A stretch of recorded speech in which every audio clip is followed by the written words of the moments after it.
Hello friends. मैं आज आपके लिए लेके आया हूँ गेट 2021 का फिज़िक्स का डिटेल में सलूशन। मतलब मैंने कवर किया है कि सारे क्वेश्चन को अच्छे तरीके से सॉल्व किया जाए, तो मैं लेके आया हूँ। अब चलते हैं क्वेश्चन पे।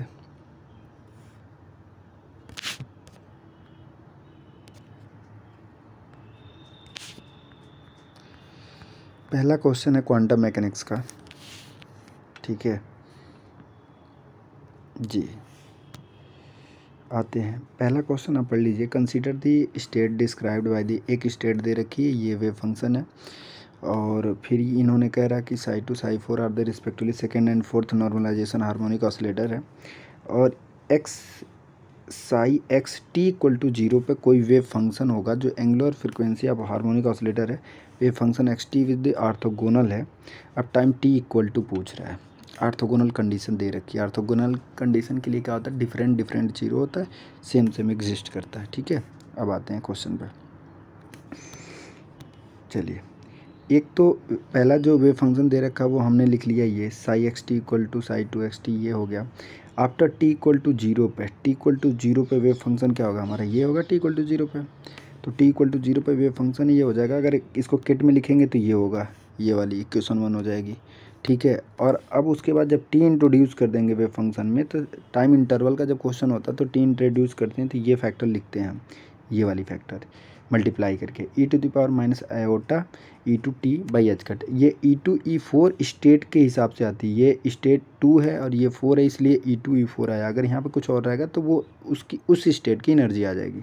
ठीक है, अब आते हैं ऑर्थोगोनल कंडीशन में। ऑर्थोगोनल कंडीशन में देखिए, ये चीज़ तो 0 होती है, ये ऑर्थोगोनल कंडीशन है। ठीक है, अब हम आते हैं और अब क्या करते हैं, जो स्टेट हमें साई एक्स इक्वल टू 0 और साई एक्स टी जो दे रखी है उनको हम ऑपरेट करा देंगे, कैडबरा को ऑपरेट करा देंगे। तो ये स्टेट लिख लिया और हमने ये स्टेट लिख लिया। ठीक है, ये टी वाला वेव फंक्शन है और ये एक्स इक्वल टू 0 वाला वेव फंक्शन है, इंट्रोड्यूस कर लिया। अब इनका हम मल्टीप्लाई कराते हैं आपस में। तो मल्टीप्लाई कराएंगे तो देखिए, ये 2 वाला स्टेट, ये 2 वाला स्टेट, तो सेम सेम एग्जिस्ट करेगा, डिफरेंट 0 होगा। जब इसके साथ मल्टीप्लाई होगा तो 0 होगा, फिर ये इसके साथ 0 होगा, ये इसके साथ एग्जिस्ट करेगा। ठीक है, तो अब ये चीज़ हो गई और ये आ गई। ठीक, अब ये 1 होता है, सेम सेम ये 1 होता है, तो 1 होगा, तो ये आ गई, ये आ गई, और ये डिफरेंट का 0 होगा। मैंने यहाँ पर कंडीशन लिख रखी है। ठीक है, अब आ जाइए आप इस पर। अब वहाँ से हम क्या करते हैं, एक सेकेंड में आपको दिखाता हूँ।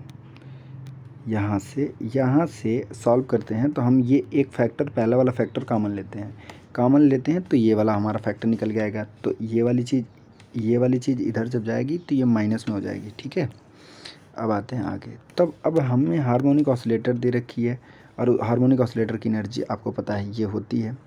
तो स्टेट कौन सी है, 2 और 4। ठीक, तो 2 n की वैल्यू 2 और 4 है। ये दोनों पुट करेंगे इसमें तो एनर्जी निकल के आएगी ये। ठीक है, और हमें डिफरेंस भी जो चाहिए, देखिए ये डिफरेंस है ना, ये E2 E4 माइनस E2, तो हमने E4 माइनस E2 का ये डिफरेंस निकाला 2h कट, तो हमने पुट कर दिया। ठीक है,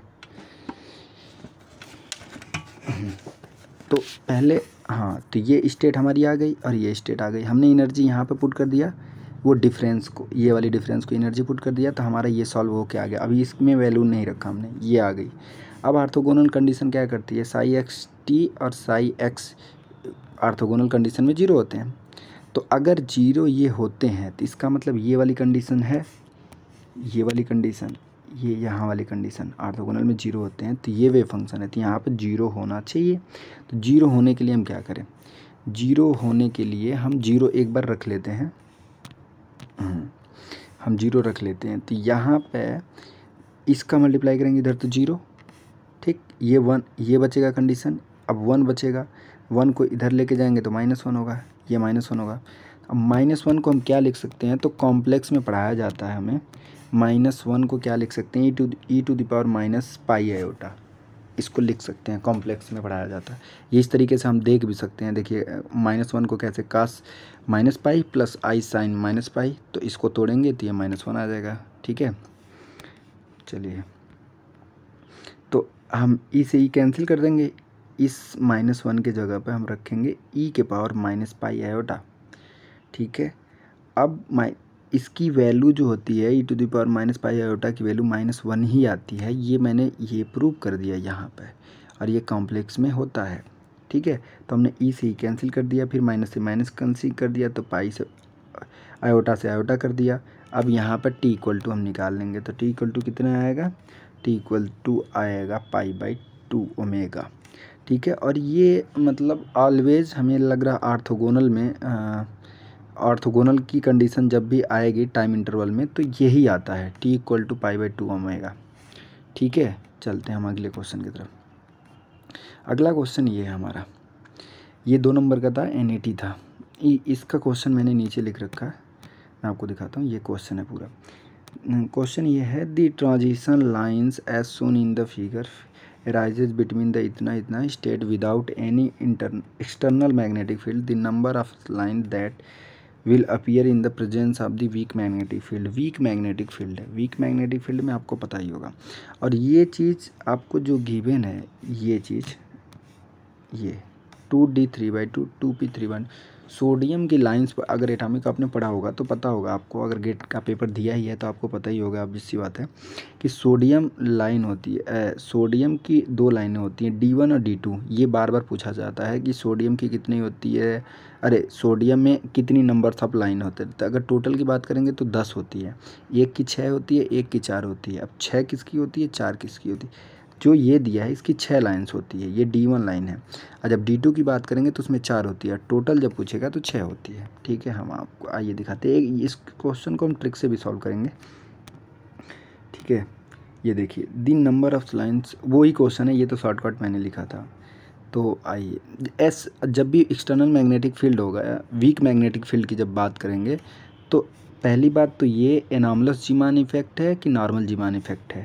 तो ये है हमारा एनॉमलस जीमान इफेक्ट, क्योंकि अगर एनॉमलस जीमान इफेक्ट नहीं होता है, नॉर्मल जीमान इफेक्ट में क्या होता है, स्पिन 0 होता है, ठीक है। और यहाँ पे स्पिन 0 नहीं है, स्पिन मतलब 2, ये 2 ऐसे नहीं होता, डायरेक्ट स्पिन नहीं है, ये 2s+1 है, मल्टीप्लिसिटी कहते हैं इसे, 2s+1 = 2।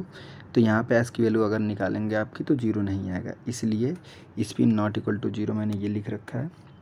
तो ये एनॉमलस जीमान इफेक्ट हो गया, ठीक है। इसका सिलेक्शन रूल होता है del mj = 0 ± 1।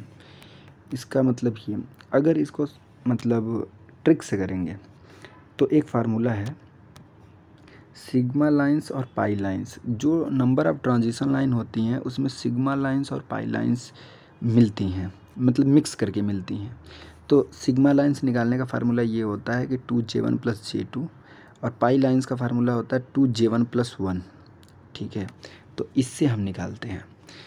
तो देखिए हमने निकाला, ये हमारा ये शॉर्टकट है, शॉर्टकट मतलब हाँ शॉर्टकट ही समझ लीजिए आप, ठीक है।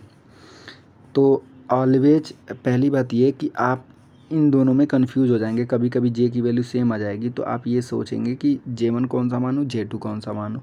तो उसके लिए हमने लिख रखा है ये condition, here J1 should be the less than J2, that is consider the higher value of J as J2, J2 should be greater than J1, J1 always J2 से बड़ा होगा।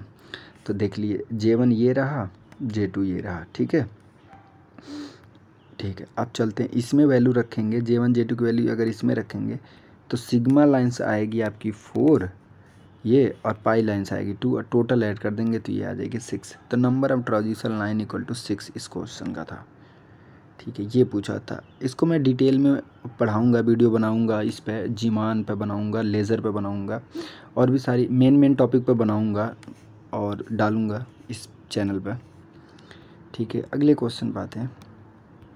ये रहा स्कैटरिंग का, क्वांटम का स्कैटरिंग का question था ये, सॉरी एक सेकेंड, हाँ इसका क्वेश्चन मैंने नीचे लिख रखा शायद, हाँ 1 मार्क्स का था ये। According to first Born approximation the elastic scattering amplitude calculate with UR for a momentum transfer Q and alpha tends to 0 is proportional to potential. ये जो पोटेंशियल दे रखी है आप क्या बताएंगे, स्कैटरिंग में क्या होता है ना कि पोटेंशियल पहचानना होता है। अगर आपने पोटेंशियल पहचान लिया तो आप प्रोपोर्शनलिटी बता सकते हैं सीधे, ये सब ट्रिक होते हैं। बस पोटेंशियल आपको अब पता होना चाहिए कि एक्सपोनेंशियल पोटेंशियल है, युकावा पोटेंशियल है कि कौन सा पोटेंशियल है। ये जो पोटेंशियल है ये युकावा पोटेंशियल है। पोटेंशियल पहचानना मैं बता दूंगा, स्कैटरिंग जब पढ़ाऊंगा, स्कैटरिंग की वीडियो बनाऊंगा तो उसमें शॉर्ट ट्रिक बता दूंगा कि कैसे पोटेंशियल पहचानते हैं, और पोटेंशियल पहचान के आप ये प्रोपोर्शनलिटी बता सकते सीधे, क्यू के पावर 4 होगा, -4 होगा, 2 के पावर -2 होगा, ठीक है। तो ये -1 अपन जो आर के फॉर्म में अगर पोटेंशियल रहता है वो युकावा होता है, मैं इसको बता रहा हूँ, ठीक है। और जब ई के पावर -α/r के फॉर्म में होता है वो एक्सपोनेंशियल पोटेंशियल होता है, ठीक है। तो ये युकावा पोटेंशियल है। अब युकावा पोटेंशियल में डायरेक्ट ये चीज़ होती है, मैं मतलब अभी तो मैंने प्रूव किया है बट मैं बता रहा हूँ ट्रिक क्या होती है। युकावा पोटेंशियल आप पहचाने, पूछा क्या आपको, स्कैटरिंग एम्पलीट्यूड। स्कैटरिंग एम्पलीट्यूड मतलब फाई थीटा जो होती है 1/q के पावर स्क्वायर होती है, मतलब 1/q² होती है, यानी ऊपर पूछा तो q के पावर -2। ये सिंपल सी हो गई, ये तो डायरेक्ट हो गई पहचानना। अगर यही एफ थीटा ना पूछ के डिफरेंशियल स्कैटरिंग क्रॉस सेक्शन पूछता, सिग्मा टोटल पूछता, तो इसका होल स्क्वायर हो जाता, यानी q के पावर -4 हो जाता था, उसका स्क्वायर हो जाता है, क्योंकि फार्मूला ही ऐसा ही है। मैं आगे आपको बता रहा हूँ, देखिए प्रूव किया है हमने, सॉरी, देखिए ये पोटेंशियल है, स्कैटरिंग एम्पलीट्यूड फाई थीटा पूछा है। फाई थीटा का ये फार्मूला होता है, ये फार्मूला होता है, और ये जो फार्मूला होता है ये फर्स्ट बॉर्न अप्रोक्सीमेशन के लिए होता है। बॉर्न अप्रोक्सीमेशन दो टाइप का होता है, first born approximation, second born approximation. First born approximation हमेशा हाई एनर्जी के लिए होती है, हाई एनर्जी के लिए होती है first born approximation, high energy के लिए बात करते हैं फर्स्ट बॉर्न अप्रोक्सीमेशन में। स्कैटरिंग एम्पलीट्यूड जो होता है वो सिग्मा ऐसे टोटल लिखते हैं, फार्मूला में बता दे रहा हूँ उसको भी, integration mod of F theta का होल स्क्वायर डी ओमेगा लिखते हैं, ठीक है। और अगर इसकी बात करेंगे, हाँ तो पहले मैं इसको बता देता हूँ, फिर इसके बारे में थोड़ा सा मैं डिस्क्राइब करना चाह रहा हूँ। तो ये फर्स्ट बॉर्न अप्रोक्सीमेशन है, तो ये चीज़ है, हमारा फार्मूला है। पोटेंशियल हमें गिवन है ये वी आर, तो वी आर हमने पुट कर लिया, साइन क्यू आर है। अब ये इंटीग्रेशन है लंबा, तो हमने ये कॉमन ले लिया, कैंसिल आउट कर दिया, फिर ये चीज़ हमें ये फैक्टर मिली। अब इस फैक्टर को हम इंटीग्रेट कर लेंगे, आप सॉल्व कर लीजिएगा, थोड़ा सा लेंदी होगा, तो सॉल्व करके आता है ये, ठीक है। ये सॉल्व करके आता है, तो हमें इस पे पूछा है क्यू के पावर, यही एफ थीटा है, स्कैटरिंग एम्पलीट्यूड पूछा है, तो क्यू के पावर कितना है, ये क्यू स्क्वायर है तो ऊपर जाएगा क्यू के -2, तो ये हो गया ऑप्शन। और ये क्यू की वैल्यू ऑलवेज फिक्स होती है, तो ये हो जाएगा ऑप्शन 4th। लेकिन इसमें थोड़ा सा मतलब मैं बताना चाहूँगा अच्छे से, ये तो सॉल्व करने का तरीका हो गया, आप वीडियो को रोक के सॉल्व कर सकते हैं, देख लीजिएगा, ठीक है। और फॉर हाई एनर्जी की जो कंडीशन होती है वो मैं आपको बता दूँ, हाई एनर्जी की जो कंडीशन होती है वो होती है mv0 a² लेस ka, ये होती है हाई एनर्जी की कंडीशन होती है। और लो एनर्जी की कंडीशन, ये छोटे छोटे क्वेश्चन है ना, इसी पे नेट के सारे क्वेश्चन आते हैं, जेस्ट के क्वेश्चन आते हैं, गेट के क्वेश्चन आते हैं, कंडीशन ही पूछ लेगा। अभी जेस्ट का पेपर आ रहा है ना, जेस्ट का प्रीवियस ईयर पेपर में पूरा सॉल्व कराऊंगा, सॉल्व करके इस चैनल पर डालूंगा। तो आप लोग अगर चैनल को सब्सक्राइब नहीं किए तो सब्सक्राइब कर लीजिएगा, लाइक कर दीजिएगा, और नेट गेट के सारे पेपर, प्रीवियस ईयर पेपर इस पर डालूंगा सॉल्व करके, और मतलब टॉपिक भी पढ़ाऊंगा कुछ, क्योंकि ज़्यादा तो पढ़ा नहीं सकता क्योंकि बहुत लेंदी सिलेबस है, तो कुछ इम्पॉर्टेंट टॉपिक को मैं पढ़ाऊंगा, इसलिए थोड़ा सा भी वीडियो नहीं डाल सकता क्योंकि थोड़े से मेरे एग्ज़ाम हैं, बस एग्ज़ाम होने के बाद मैं डालता हूँ, ठीक है। अब लो एनर्जी की कंडीशन क्या होती है मैं आपको, तो लो एनर्जी की कंडीशन होती है V0 a² less than h²/m, ये होती है लो एनर्जी की कंडीशन। ये दोनों कंडीशन याद रखिएगा आप, क्योंकि ये दोनों कंडीशन पे जेस्ट पे भी क्वेश्चन आते हैं, तो आ भी सकते हैं, ठीक है। चलिए आगे बढ़ते हैं। ये आ गया, ये भी क्वांटम का क्वेश्चन है, अच्छा क्वेश्चन है ये, सॉरी। कंसीडर दी स्पिन h² प्रोबेबिलिटी, इतना वेव फंक्शन दे रखी, probability that the assuming find the state sx की निकालनी है, प्लस h² 2 के करस्पॉन्डिंग निकालनी है। ठीक है, तो चलिए पहले तो आपको ये पता होना चाहिए एस एक्स की मैट्रिक्स होती क्या है। एस एक्स की मैट्रिक्स ये होती है। ठीक है, और इसका जब आइगन वैल्यू निकालते हैं तो आइगन वैल्यू निकल के आती है ये। अब हमें पूछ रहा है कि plus H cut by 2, plus H cut के करस्पॉन्डिंग आइगन वेक्टर क्या होता है, आप ये बता दो मुझे। प्लस एच कट के करस्पॉन्डिंग आइगन वेक्टर जो होता है वो ये होता है 1/√2 1 1 होती है। ठीक है, और माइनस के लिए होती है, नीचे माइनस लग जाएगा तो वो माइनस एच कट बाई √2 के आइगन वेक्टर हो जाएंगे। अब इसको ऑपरेट कराना है, साई पे ऑपरेट करा दीजिए। तो ये डिनोट करने का तरीका है, ये C1 होता है, प्रोबेबिलिटी होती है। ये प्लस एक्स ये और साई ये जो होता है वो डिनोट करने का एक तरीका है। ठीक है, तो ये किट है, सॉरी ये किट है, ये ब्रा है। तो ये आइगन वेक्टर है, ये साई है। तो आइगन वेक्टर हमने ब्रा में लिख दिया 1/√2, ये नहीं है, ये नहीं है, ये है और ये है। तो ये हो गया, और 1 साई कितना है 1/3 और 2 प्लस आयोटा बाई 2। अब इसको इस पर ऑपरेट करा दिया तो मल्टीप्लाई कर लिया, ये हो जाएगा, ये इसका मल्टीप्लाई कर लिया, ये हो जाएगा, और इसका इसमें मल्टीप्लाई कर लिया तो ये हो जाएगा। अब हम इसको सॉल्व करेंगे तो ये निकल के आता है हमारा C1 और प्रोबेबिलिटी क्या होती है, प्रोबेबिलिटी इक्वल टू होती है C1 mod ऑफ C1 का होल स्क्वायर प्लस C2 का होल स्क्वायर, जितने भी स्टेट होते हैं उतने का होल स्क्वायर होते हैं।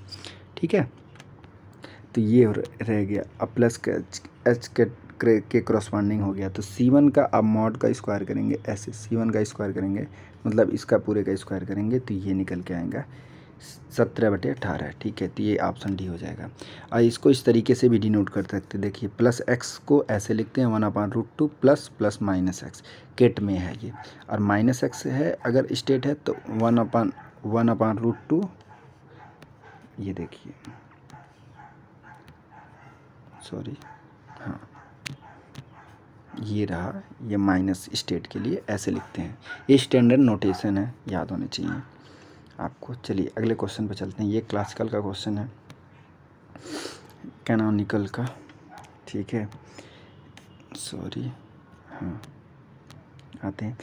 If vector a and vector b are constant vector, ये और ये generalize position and conjugate momentum transformation, then q की वैल्यू दे रखा है, पी की वैल्यू दे, कैनोनिकल ये पूछ रहा है। इसके लिए सबसे आसान तरीका ये है कि आसान क्या है बिल्कुल, ये क्यू मान लो आप, ये पी मान लो ब्रैकेट में, और ये किसके रिस्पेक्ट में डिफ्रेंशिएट हो जाता है, कोऑर्डिनेट क्या क्या है।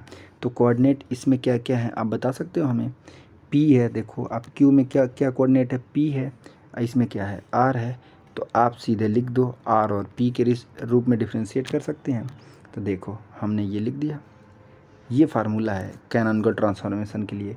और ये डिफ्रेंशिएट जब करते हैं तो इक्वल टू 1, मतलब इसका पूरे का सोल्यूशन 1 आना चाहिए। अगर आता है ऐसा तो वो कैनोनिकल ट्रांसफॉर्मेशन कंडीशन को सेटिस्फाई करता है, अन्यथा नहीं करता है। तो हमने इसकी वैल्यू आप डिफ्रेंशिएट करके, ये क्यू है ये पी है, तो आप क्यू पी को ए से डिफ्रेंशिएट करके ये रख दीजिएगा तो ये -1 आ जाएगा। तो ये बस इसकी वैल्यू पूछी थी। अब आते हैं ये स्टैटिकल का। ठीक है, अब सॉरी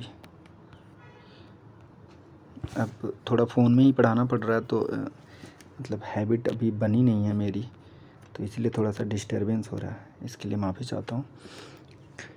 ठीक है, आते हैं इस क्वेश्चन पे। Consider a single 1D harmonic oscillator, angular frequency omega, equilibrium, temperature इतना दिया है, टी इक्वल टू होता है 1/बीटा, बीटा इक्वल टू 1/T, या टी इक्वल टू 1/बीटा, बीटा इक्वल टू 1/kBT भी लिखते हैं, ऐसा तो आपको पता ही होगा थर्मोडायनेमिक्स में। ये एनर्जी का फार्मूला है। ये equal probability where n is the quantum number, Helmholtz free energy oscillator, ये हेल्महोल्ट्ज़ फ्री एनर्जी निकालना है, ये आपका ऑप्शन है। ठीक है, सबसे पहले आप हार्मोनिक ऑसिलेटर की एनर्जी आपको पता है, ये रही। ठीक, आप क्या करें, n equal to natural number के लिए n इक्वल टू वैल्यू रख के आप एनर्जी निकाल लें। एनर्जी या तो आप इसकी डायरेक्ट एनर्जी याद कर लें, 1D हार्मोनिक ऑसिलेटर की एनर्जी कितनी होती है, तो ये होती है। ठीक है, हाँ ये होती है।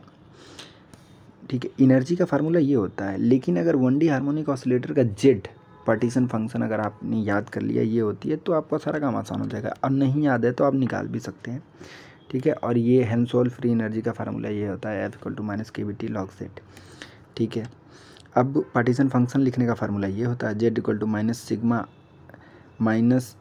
Sigma G1 e⁻ beta epsilon i। जी जो है वो आपका बता रहा है डिजेनरेसी और एप्सिलॉन जो होता है वो एनर्जी होता है। ये पार्टीशन फंक्शन का फार्मूला है। तो हम इस फार्मूले में n = 0 1 2 3 4 लिख लेंगे और यहाँ पे एनर्जी के रूप में रख देंगे तो ये चैन बनेगी। फिर उस चैन को 1 + x⁴n वाले फार्मूले से हम उसको ये लिखते हैं। तो हम डायरेक्ट इसीलिए हम कहते हैं कि 1D हार्मोनिक ऑसिलेटर का जेड आपको याद होना चाहिए, तो हम याद कर लेते हैं ये।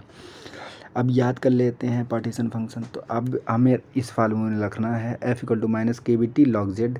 तो अब इसको log z बनाना है तो हमने log ले लिया तो log इधर ले लिया तो log इधर ले लिया। log a/b, log ये a/b = कितना होता है log a - b, तो log ये a और ये b तो log a - b, ये हो गया। अब आगे चलते हैं, देखिए फिर हमने क्या किया, log को कॉमन ले लिया, ये log और ये e कैंसिल आउट हो जाएंगे तो ये बचेगा और ये बचेगा। फिर f अब यही वैल्यू जो है log z यही ले उठा करके वहाँ पर रख देंगे कि F = -kBT log z। तो यहाँ पे अब log z की वैल्यू रख देंगे तो log z की वैल्यू हमने ये रख दिया। अब ये रख दिया तो हमने मल्टीप्लाई कर देते हैं हम, देखिए ये रख दिया तो हमने अब इसका मल्टीप्लाई कर देंगे, बीटा की वैल्यू रखेंगे यहाँ पे। तो बीटा की वैल्यू 1/kBT तो 1/kBT रख दिया, ये होता है। फिर यहाँ पर नहीं रखा तो बीटा = 1/kBT, क्योंकि ये ना थोड़ा सा आंसर को दूसरे तरीके से चेंज करके लाए हैं इसलिए हम ऐसा कर रहे हैं। नहीं तो सिंपली हम डाल देते जेड की वैल्यू उसमें रख देते हैं पार्टीशन फंक्शन के और सोल्यूशन आ जाता हमारा, लेकिन इन्होंने थोड़ा सा चेंज किया है इसलिए। तो हमने ये अंदर मल्टीप्लाई कर दिया तो kBT कैंसिल आउट हो गया और ये चीज़ बची, तो ये चीज़ निकल के आती है हमारी और फिर ये सीधे ये आंसर हो गया, ठीक है। ये तो आपको पता ही हो गया। अब आते हैं ए लाइट सोर्स, अब ब्लैक बॉडी रेडिएशन का ये क्वेश्चन है। ए लाइट सोर्स, पता नहीं क्वेश्चन कैसे चला जा रहा। A light source having its intensity peak at the wavelength इतना इज द सेलिब्रेटेड इतना with the temperature and equilibrium black body radiation consuming the same calibration temperature of light source having the intensity peak at the wavelength इतना, ठीक है। अब हम इसको solve करते हैं। ये ब्लैक बॉडी रेडिएशन का है तो ब्लैक बॉडी रेडिएशन का फार्मूला आपको पता है कि ये λ/mt = कांस्टेंट होता है। λ/mt = कांस्टेंट होता है, पहला λ/m1 दे रखा है, λ/m2 दे रखा है, T1 दे रखा है और T2 पे पूछ रहा है, ठीक है। T2 पूछ रहा। हाँ एक बात और इसमें है कि यहाँ पे क्वेश्चन में उसने 10,000 दे रखा था, 10,000 के टेम्परेचर जो है T1, लेकिन 10,000 अगर देते हैं तो क्वेश्चन पे कुछ फ़र्क नहीं पड़ेगा। मैं 1,000 पे पहले बता देता हूँ आपको। 1,000 अगर हम लेते हैं तो ये कंडीशन बन के आएगी λ/m1 T1 = λ/m2 T2। हमें क्या निकालना है, T2 निकालना है। तो T2 हम निकाल लिए इतना 5,000, इसको सॉल्व कर लिए तो ये 5,000 आ जाएगा। अगर वो 10,000 है, हमें तो नहीं लगता, लेकिन अगर 10,000 है तो यहाँ पे 5,000 आ जाएगा, बस इतना ही आंसर फ़र्क पड़ेगा और कुछ नहीं, ठीक है। हम आते हैं इस पे। हाँ ये तो बहुत आसान सा क्वेश्चन था, सब लोगों ने कर लिया होगा, लेकिन सबको लग रहा होगा कि अरे बहुत आसान सा है। आसान तो है लेकिन थोड़ा सा कंसेप्ट जानना ज़रूरी है, इलेक्ट्रॉनिक्स का है ये। ये भी, और आपने गेट का पेपर दिया तो कॉन्सेप्ट भी आपको पता ही होगा, इसलिए मैं ज़्यादा इस पे बहस नहीं करूँगा। बफर सर्किट हम इसे कहते हैं। अगर कोई ये बफर सर्किट होता है, ठीक है। और ऑलवेज डिजिटल का मैं वीडियो बनाऊंगा, डिजिटल का अभी। तो ऑलवेज जो डिजिटल में हम सर्किट काम करती है वो वेरिएबल पे काम करती है, ए और बी। ए अंदर जाएगी तो ये नॉट गेट लगा है, ये नॉट लगा है तो इसकी वजह से बार चढ़ जाता है, तो ये बार इसके ऊपर आ जाता है बार। और ये और गेट है तो और गेट अंदर जाता है, अंदर और गेट से जब पास करते हैं वेरिएबल तो ए बार प्लस बी बार होते हैं, ठीक है। अब ये हो गया। इसमें डी मॉर्गन थ्योरम का यूज किया जाता है, बस यही इंपॉर्टेंट था और कुछ नहीं। डी मॉर्गन थ्योरम का मतलब ये होता है कि अगर कोई ऐसे y equal to a into b bar है, अगर इसे डी मॉर्गन लगाना है आपको, तो ये डी मॉर्गन लगाने के बाद इसमें कन्वर्ट हो जाता है, और इस पे आपको डी मॉर्गन लगाना है तो ये इसमें कन्वर्ट हो जाता है, बस वाइस वर्सा है, यही पता होना चाहिए। तो नैंड गेट ये आती है और इसमें डी मॉर्गन यूज करेंगे तो नहीं, नैंड गेट का सलूशन ये आता है, डी मॉर्गन यूज करेंगे तो ये आएगा। तो ऑप्शन से मैच हो यही करता है, सॉरी।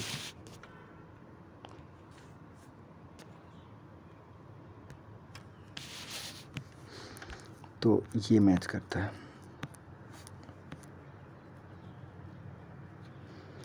अब आते हैं इस क्वेश्चन पे। ये क्वेश्चन बहुत लाजवाब था, लोगों को बहुत कंफ्यूज किया। अभी तक लोगों ने आंसर भी नहीं समझ पा रहे हैं क्या होगा क्या नहीं। मेरे ओपिनियन के हिसाब से मुझे जो सही लगा मैंने आंसर दिया है। अगर कुछ इतने सारे क्वेश्चनों में अगर कुछ गलती होती है तो मैं उसको ऑफिशियल आंसर की आएगी तो उसमें सुधार करने की कोशिश करूँगा, ठीक है। वैसे तो हमें लग रहा है कि सही होना चाहिए। इसका हम निकालते हैं। तो पहले इसका क्वेश्चन आप पढ़ लीजिए, सॉरी।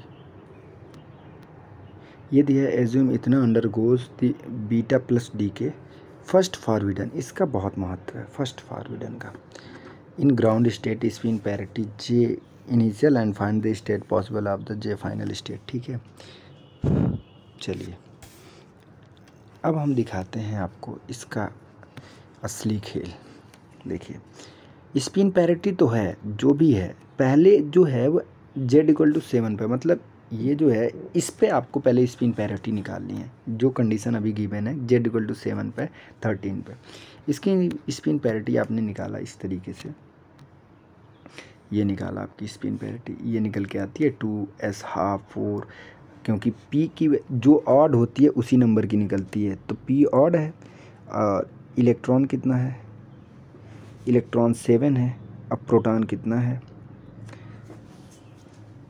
प्रोटॉन 7 है, सॉरी, और इलेक्ट्रॉन, तो प्रोटॉन 7 है, हाँ ठीक है। तो इसको हम सॉल्व करेंगे तो सॉरी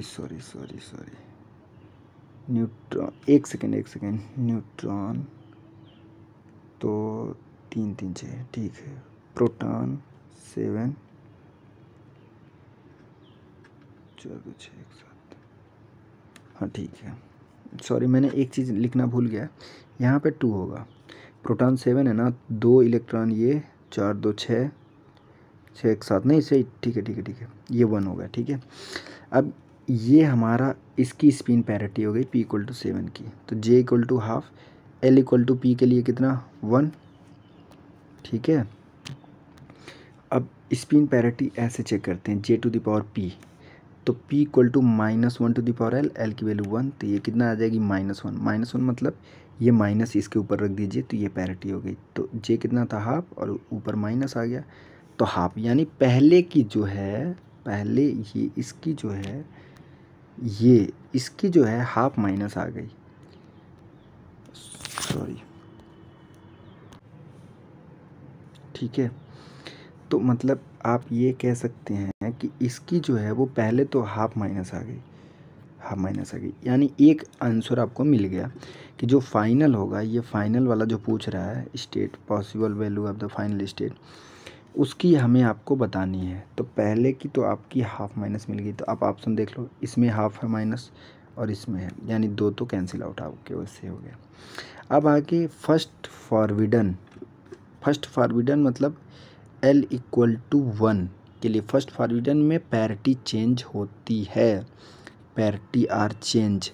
पैरिटी चेंज होने के लिए अगर सेम पैरिटी है, अगर इसको लेंगे तो ये तो माइनस है और ये भी माइनस है, तो यानी सेम पैरिटी हो गया। तो सेम पैरिटी फर्स्ट फॉरविडन में एग्जिस्ट नहीं करती है, तो ये कैंसिल हो गया। ये जो है वो आंसर होगा, यही मेरे हिसाब से प्योर यही आंसर होगा।